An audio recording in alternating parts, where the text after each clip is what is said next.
2020 se diagnosticaron a nivel mundial más de 1.400.000 nuevos casos de cáncer de próstata. Un problema muy serio que nosotros conocemos como uropatía obstructiva.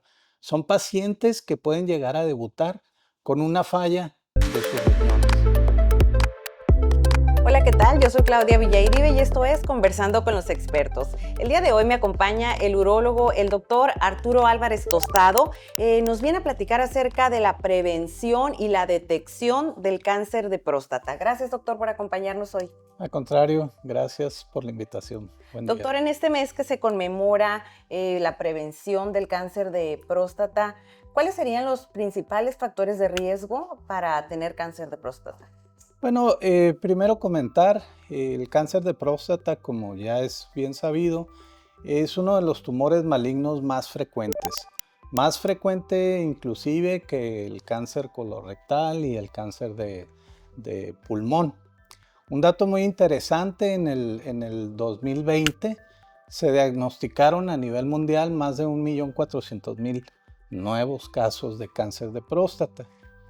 Y también se identificaron cerca de 375.000 muertes por dicha enfermedad. Entonces, es un tumor muy frecuente, es el cáncer más frecuente prácticamente en el sexo masculino y existen varios factores predisponentes para el desarrollo de la patología, pero el número uno, el principal, tiene que ver con la edad. Esto es, a mayor edad, mayor la posibilidad de desarrollar un cáncer de próstata. Hay otros factores que son importantes, les llamamos internos o factores externos. Hay cuestiones de tipo hereditarias que son muy importantes. Hay cuestiones de tipo familiar. Hay situaciones de riesgo concernientes en la genética también de las personas, pero hay factores que ya son independientes, ¿no? Y son esos factores donde podemos darle mayor atención con el propósito de modificar pues, el pronóstico en cuanto a la enfermedad. ¿Alrededor de qué edad se está detectando? Mira, el cáncer de próstata aparece después de los 50 años. Habitualmente el pico mayor es a partir de los 60, pero hay datos bien interesantes a nivel mundial. Por ejemplo, cuando hacen autopsias en pacientes mayores de 80 años, la posibilidad de detectarles un cáncer, o sea, el porcentaje de cáncer es altísimo.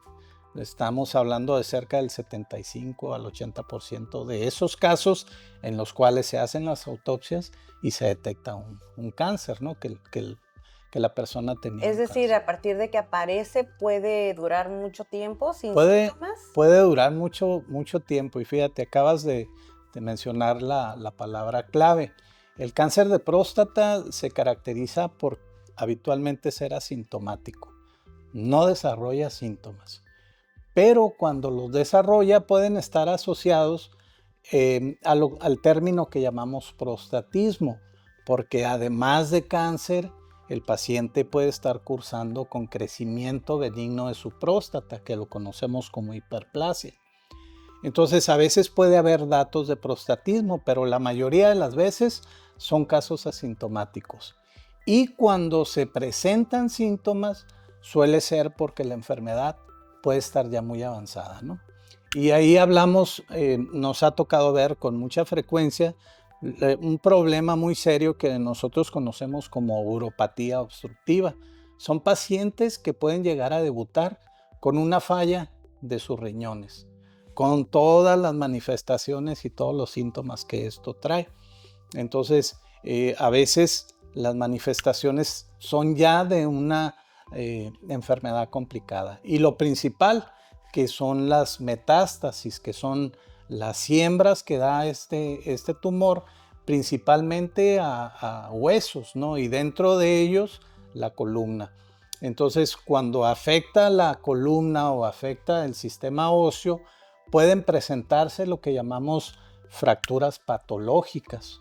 O sea, que un paciente con cualquier caída simple que en otra circunstancia a lo mejor le generaría nada más dolor o un moretón, en ellos se suelen presentarse fracturas que dan una serie de manifestaciones más fuertes, ¿no? Doctor, ¿y cómo se detecta? Ahí viene la pregunta, la que le da miedo a todos los hombres, el diagnóstico.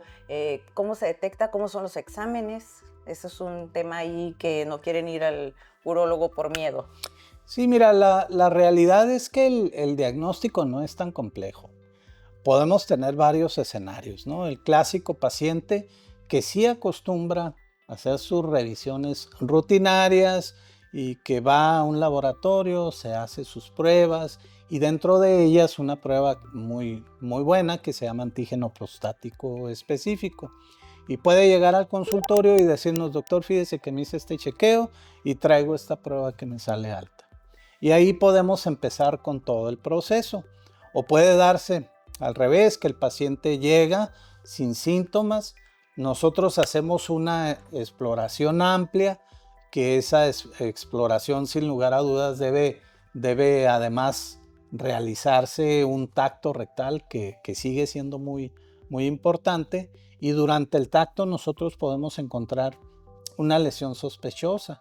Entonces solicitamos su antígeno y después vamos solicitando una serie de estudios hasta poder llegar al diagnóstico. El diagnóstico final lo hacemos a través de una biopsia. Una vez que se diagnostica, ¿cuál sería el tratamiento adecuado? Mira, primero tenemos que colocar al paciente en la posición que le corresponde. Porque como decíamos al principio, el principal factor es la edad, pero hay otros factores de riesgo. Entonces es muy importante que nosotros identifiquemos cuáles son esos factores. Entonces tenemos que individualizar a cada paciente y a cada paciente colocarlo en un espacio determinado. Y en base a eso poder decir, ¿sabes qué? Te encuentras en esta etapa, en este periodo y lo más recomendable es hacerte este tipo de tratamiento. Yo quiero comentar algunos aspectos que son también importantes. Por ejemplo, en los estudios que se han hecho recientemente, han encontrado que, por ejemplo, aquellos pacientes que padecen el virus de papiloma humano, aquellos pacientes que tienen enfermedades de transmisión sexual como la gonorrea, tienen mayor incidencia de cáncer de próstata. Y hay otros datos, el tabaquismo, pues es un antecedente importante. Recientemente se identifica el síndrome metabólico, que consiste en aumento de la circunferencia de la cintura, presión arterial alta, elevación de colesterol, triglicéridos, resistencia a la insulina, y todo eso va a llevar en un momento dado a que el paciente pueda desarrollar diabetes o enfermedades crónicas. Entonces, en ese tipo de situaciones es donde nosotros los médicos y nuestro paciente sí puede incidir, tratando de modificar esos aspectos para tratar también de modificar el pronóstico, ¿verdad? No todos los pacientes van a llegar al mismo sitio, cada paciente se tiene que individualizar y muchas veces nosotros le decimos al paciente, mira, finalmente podemos fallecer de alguna otra patología como enfermedades cardíacas que son muy frecuentes u otro tipo de tumores, menos de un cáncer de próstata. Y hay otros aspectos importantes, por ejemplo, y que me parecen interesantes y curiosos.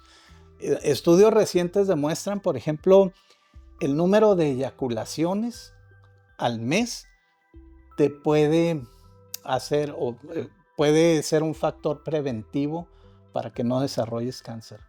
Parece hasta chistoso y gracioso, pero es importante, ¿no? Se ha visto que aquellos hombres que tienen más de 20 eyaculaciones al mes tienen menor posibilidad, comparado con aquellos que a lo mejor tienen de 5 a 8 eyaculaciones, ¿no? Otro aspecto importante, por ejemplo, la vasectomía no se relaciona con la aparición de cáncer de próstata. Y ya son estudios de mucho tiempo, ¿no? Porque no es infrecuente que el paciente que acude con el urólogo, la primera pregunta que haga en relación a la vasectomía es: doctor, ¿y es cierto que me puede dar cáncer? Pues ya estudios a nivel mundial demuestran que no hay una asociación. Y hay otros factores que también son interesantes. Por ejemplo, el uso de aspirina te previene a que pueda aparecer cáncer de próstata. Y son temas que ahí se encuentran en la literatura reciente, en las guías actualizadas de urología europeas, y puede uno revisar y son puntos interesantes, pues. Claro, todo suma. Doctor, digamos que resumiendo, entre más temprano, como todos los cánceres, entre más temprano sea la detección, mejores expectativas de resultados positivos existen, ¿correcto? Sí, fíjate que es correcto. Mucho paciente no es infrecuente que se pierda buscando otro tipo de situaciones, ¿no? Por eso es importante en todo paciente mayor de 50 años acudir con su médico para hacer un estudio de escrutinio y poder avanzar con el propósito de dar y optimizar el tratamiento en este caso. Doctor, te agradecemos mucho, excelente información ahorita en este mes, que bueno, nos funciona para todo el año, pero ahorita estamos concientizando en este mes sobre esta prevención. Te agradecemos mucho, doctor, por estar aquí. Al contrario, muchas gracias por la invitación. Muchas gracias al doctor Arturo Álvarez Tostado. Yo soy Claudia Villairibe y los espero en otro episodio más de Conversando con los Expertos. Elige bien, elige New City Hospital.